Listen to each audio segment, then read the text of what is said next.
Vous êtes-vous déjà demandé comment la roche se transforme en ciment qui soutient nos villes et nos routes? Le ciment représente la deuxième matière première, la plus utilisée sur notre planète, dépassée uniquement par l'eau.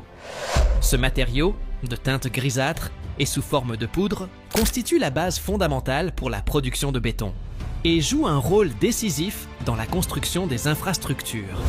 Il est utilisé dans la construction de logements, dans l'assemblage de briques, dans le pavage des rues, dans l'édification de barrages et dans le revêtement des réservoirs.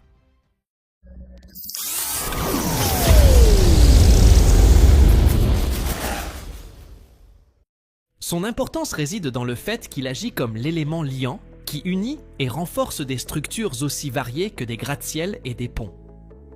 Derrière cet ingrédient essentiel se cache une histoire colossale, jalonnée de l'utilisation de fours de dimensions énormes, de machinerie de haute puissance et de l'application contrôlée d'explosifs pour fragmenter d'importantes masses rocheuses. Au Mexique se trouve l'une des installations cimentières les plus remarquables au niveau mondial.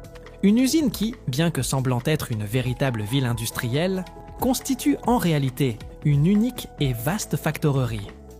Dans cette usine, plus de 3 millions de tonnes de ciment sont produites chaque année, ce qui contraste avec l'impressionnante quantité globale de 94 millions de tonnes fabriquées par l'entreprise.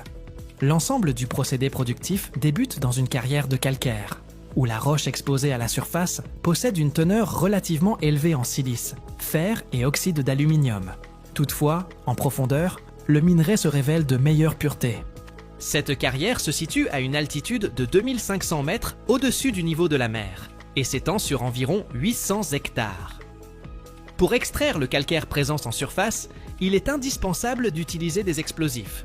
Les opérateurs, suivant des protocoles de sécurité stricts, forent la roche et placent des charges explosives dans les orifices. Lors de la détonation, il est crucial que le personnel se trouve à une distance minimale de 50 mètres pour éviter tout incident.